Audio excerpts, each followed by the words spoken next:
Namaste and hello to everyone. Today it's me, Shibani Luitel, a student from grade 7, and today I'm with Miss Inge, and we're here for a small talk. So, ma'am, could you please introduce yourself? My name is Inge Schwarzenbach, is the family name, a German name, comes from a place called Füssen, which is close to Munich in Bavaria. I've been to Nepal for like 4 or 5 times. I did not even count. But I like the country and I like the place. And the main reason is now to come to the school and see my foster daughter, Shanti. Yeah. Well, ma'am, I heard that education is free in Germany. So, what do you think about that? What is free, sorry? Education is free. Education is free and is not free. If you go to private school, of course you pay. For public school, it is basically free. And you also get the school books on loan free. Well, do you think it is possible in Nepal? Is it not free in Nepal? No, it's not. Even the government schools?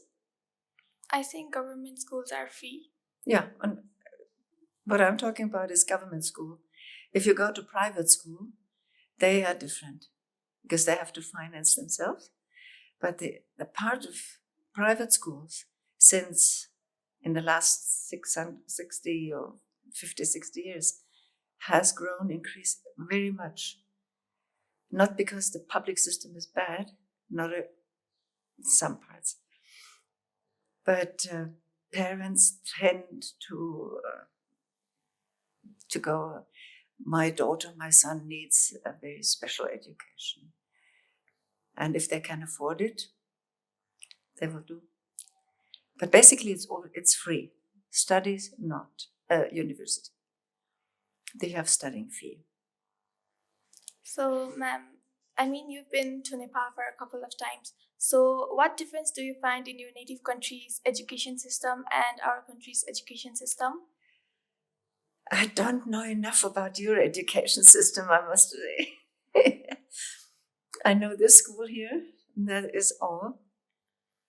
I cannot really tell you the differences. I can tell you something about our system, but I think from what I get here, it is quite similar. Because we have a basic 4 years for everyone, and then it splits up. After 4 years, you can choose to go to a higher level, and the higher levels are in a different form, if you want. One is what I call gymnasium, one is the higher school, which leads you directly to the final examination, gives you access to university. And then there's the other branch, which used to be the main branch. You just go on, and it's called then Hauptschule or main, middle school. This is more for the professional orientation. And before it was very much, you got like 70% going these 8 years, what it was. Now it's 9 years. Could you tell us about your childhood? My childhood? Yeah. I grew up in a small town. Very, normal. With friends from the street. I have a brother who is 7 years younger. And of course, when you're a child, a brother 7 years, you don't have too much contact. Now it's better, of course. Now we are very close. My father was not very much at home because he represented insurances and had to see his clients. My mother was a housewife, very traditional, very normal in that way. Went to school at the age of 6, and then changed into high school at the age of 10, 11. Because at the time, I did not do the first 4 classes, which were mandatory. And then we had an exam to be able, an introductory exam to go on to high school. This is no longer the case. But at the time it was, and I was sick then. So I had to do another year to wait for the next exam, which was good. 1 year older makes a lot of difference. So I had no problems at school, and I liked school. And it was easy.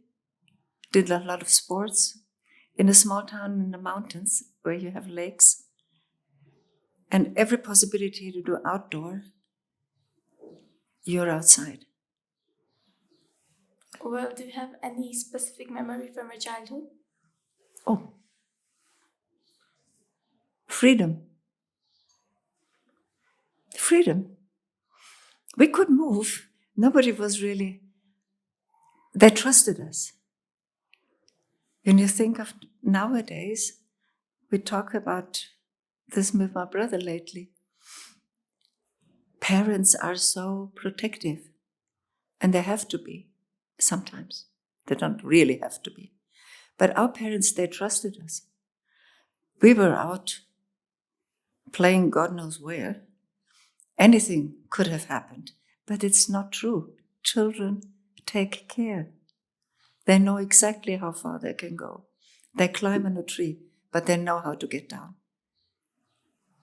But some parents don't understand that. They think they have to protect all the time. And this is just my key word, what you say, is freedom. And we could decide. We did. With friends. Well, I guess you were happy during your childhood. Yes, of course. I can't remember anything really bad or unhappy, except when you have quarrel with your friends. Then you grow up and then you start competing or so. But it's normal. So you've sponsored Shanti. Yeah. So what do you feel about that? I feel good.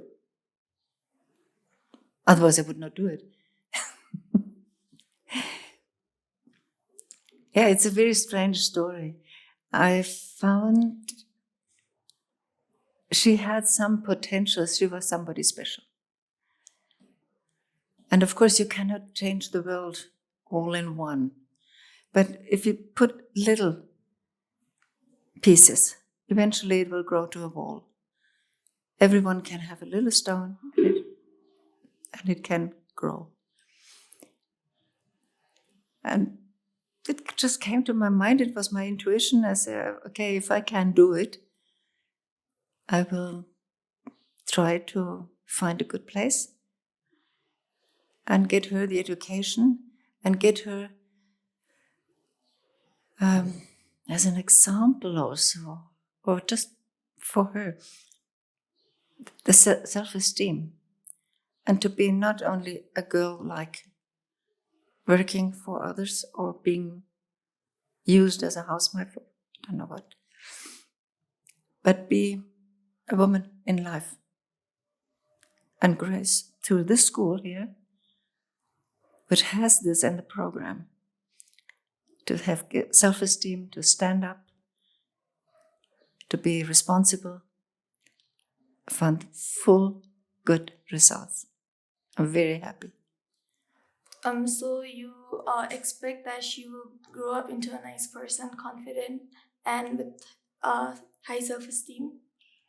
Definitely. No doubt. Well, ma'am, you have traveled to a lot of countries and you're an ambassador. So what challenges have you faced? I have to correct you. I'm not an ambassador. I worked in the administrative part of the foreign ministry, and I've traveled to other countries, of course, because we work abroad. This was many years back.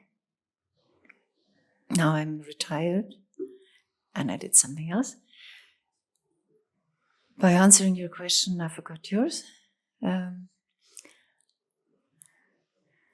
Self-esteem. What was the other keyword?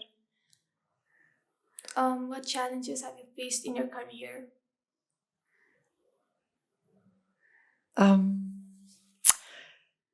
To make it short, when you work in a representation of a country, like in the consular section, you have to find a solution where other people are stuck. Or, this is not very elegant, what I say. You're the nanny of the nation when you're abroad, of your own citizens. One gets his purse stolen, the other one is sick, the other one is that. And you have to find a solution. This is one part, this consular section. The other one is building up good relations to representatives of the country where you're in, like cultural work. You exchange students. You do. It depends on the type of work you're assigned to. But the challenge was adapting, be curious, be open. And as a young person, of course, you are. And curiosity should never leave you. Yes, ma'am. Do you work in the federal system in Germany? Not anymore. Not anymore, but you used to, right? I used to, yeah. So can you Until I was 40 only. So can you tell me something about it? Oh, what can I tell? Everything has changed. It used to be a big family.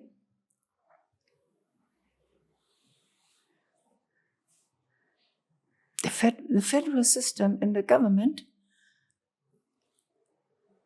well, being in the foreign affairs business was a bit of exotic for the other ministries. Because you have to be prepared to get transferred every couple of years. Not everybody is. So we were a bit the paradise birds in that respect. Not an officer sitting at his desk from 20 until he's 60 and retiring. For us, it was more volatile. But then, yeah.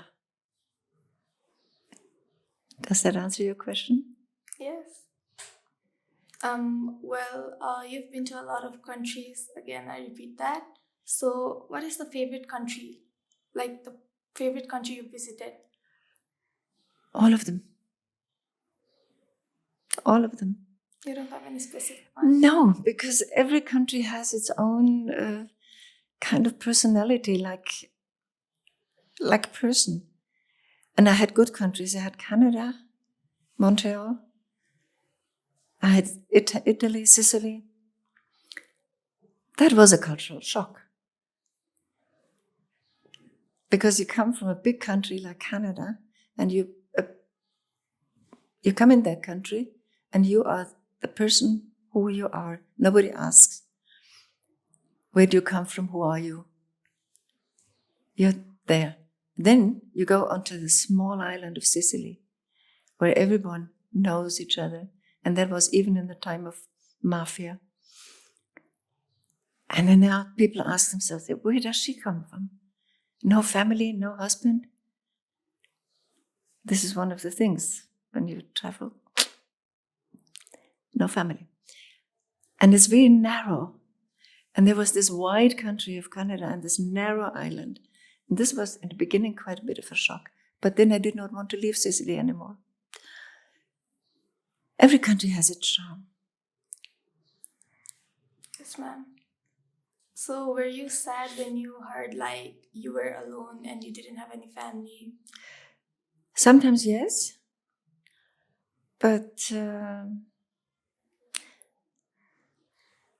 you've got to pay a price for everything in life. I had good and lots of experience. Say later, after 40, I got settled in Munich.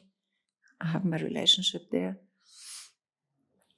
But for children, it was then physically a little bit late. I got my nieces, my nephew. It depends. Nothing comes gratis. Nothing comes for free.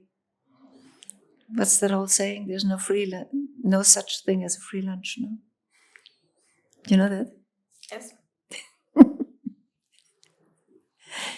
Anything? Well, I don't have much questions to ask, but one of my questions is I really want to go to Germany. So can you tell me some facts about it?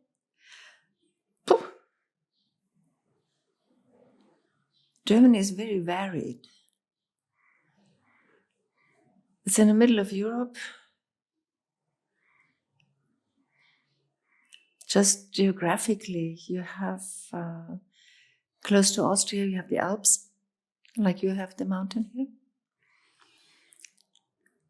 In a way, it's a bit like Nepal. Nepal is more stretched out east-west, and ours is stretched out north-south. And in the north, you have the sea. And also people are a bit different. It's now leveling out through social media, through television, through connections. You don't have that difference anymore. But as a joke more, it's not serious, please.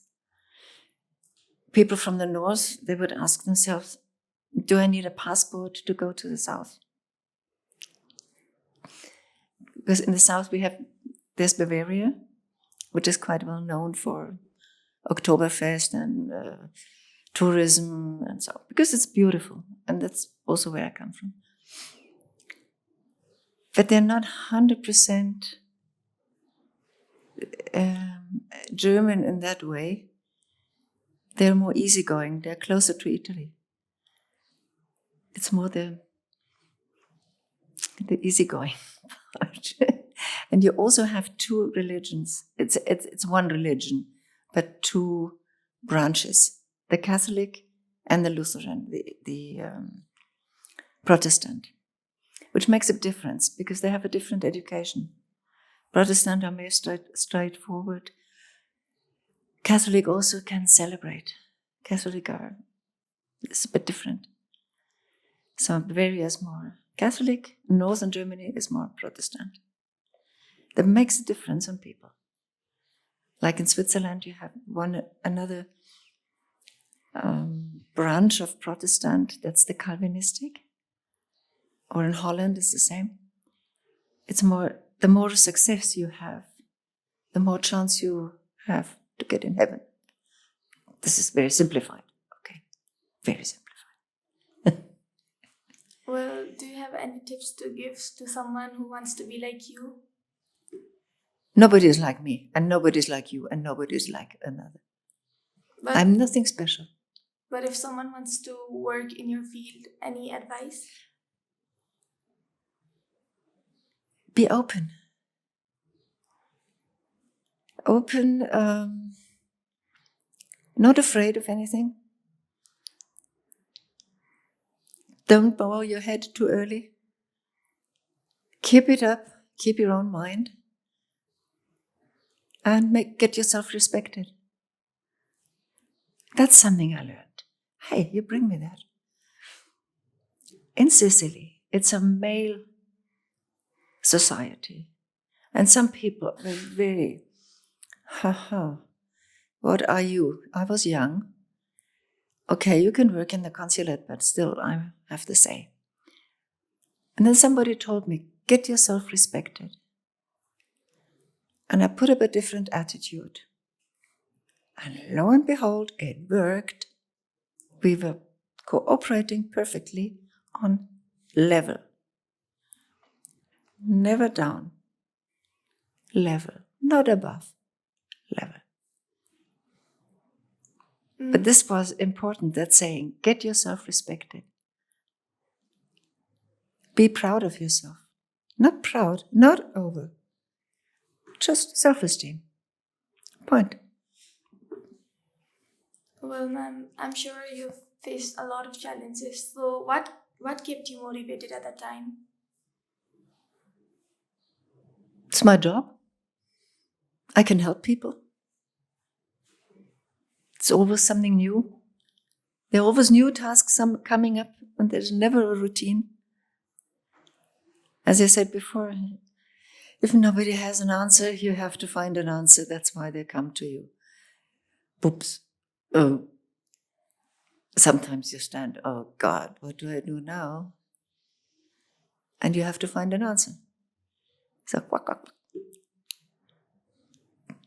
Curiosity, flexibility. It works.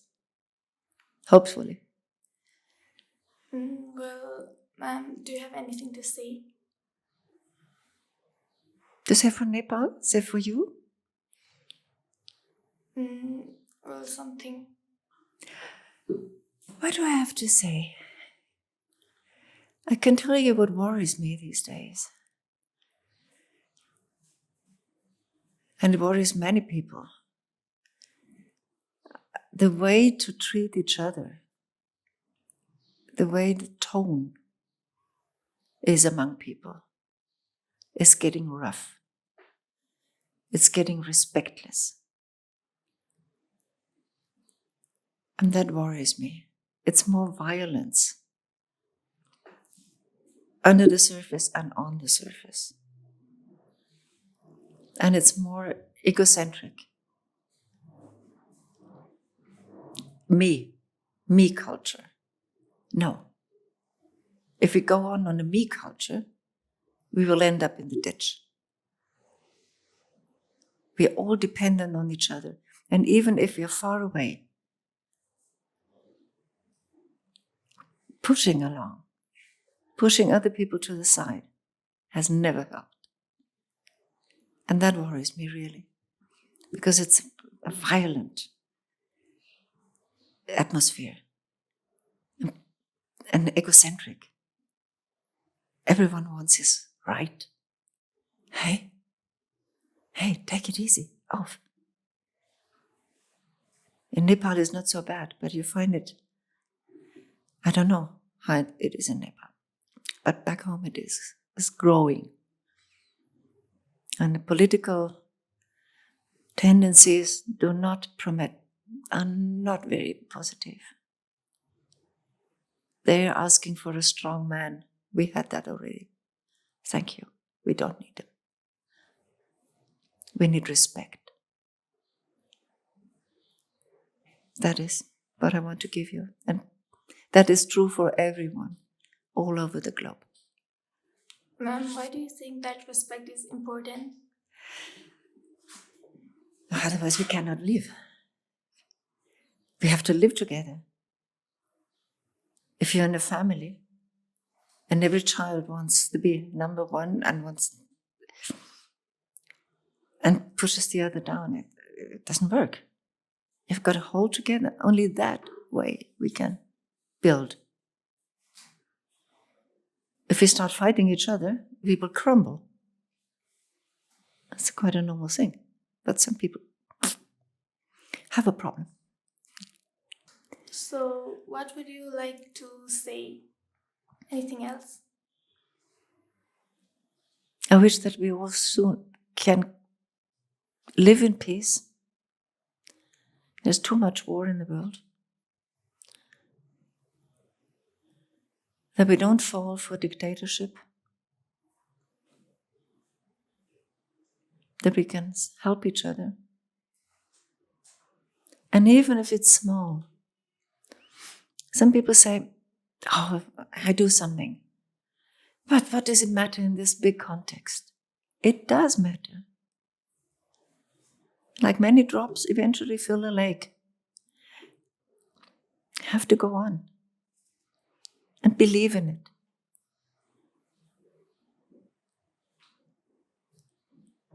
Well, I don't have any more questions. And I think I'm wasting a lot of your time. Well, you're a busy person. And once again, I'd like to thank you for being here. With that, I'd like to end this podcast and stay tuned for the next episode.